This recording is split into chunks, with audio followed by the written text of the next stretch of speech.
Hi Beshi, may trending ngayon yung isang babae nag-post sa social media at nagrereklamo siya dahil worth of 299 pesos lang daw yung engagement na binigay sa kanya ng boyfriend niya. Anong masasabi mo at magiging reaction dito? Alright, it's time for my reaction. Para sa akin, merese. Char.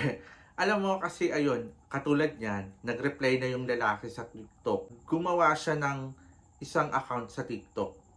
So, nag-rant din siya. Sinabi niya doon na wag mag-judge yung ibang tao dahil siya ay breadwinner, nagpapaaral ng kanyang bunsong kapatid, which is understandable. Girl, sa 8 years ba naman kayong magjowa? Dapat alam mo yung estado ng buhay niya, di ba? Grabe ka naman. Tapos nag-expect ka ng ganun. So, parang hindi pure yung pagmamahal mo dun sa lalaki. Saka, kapa-kapa din pag may time. Alam mong ganun na yung sitwasyon ng jowa mo. E di, kung mag-expect ka rin lang naman ng ganun kalaki, i-break mo na. So, ngayon, ang nangyari, na-open tuloy yung mind ng lalaki na dun pa nga lang, di ba, grabe ka nang maghanap, ano pa kaya pag naging mag-asawa kayo? So, i-brinig ka tuloy, di ba? Para sa akin ha, ang totoong pagmamahal, wala yung katumbas na halaga o pera. Ganun lang po yun.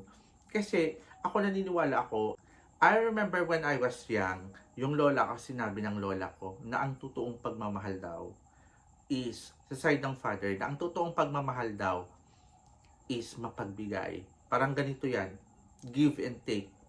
Kapag ang lalaki mayaman o ang babae mayaman, syempre, vice versa yun, di ba? Siya ang mapupuno. Ganun naman talaga di ba? Nasa 100 rules of love yan na kailangan. Kompleto yun basahin nyo na lang guys, di ba? Basta isa dun sa nakita ko talaga na kapag may kakulangan ang isa, ikaw ang pupuno. Parang ganun. Totoo naman talaga kasi walang perfect na pagmamahal, di ba? So, adjust lang yan.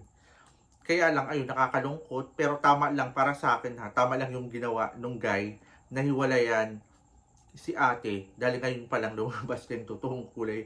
Pinungus pa talaga social media.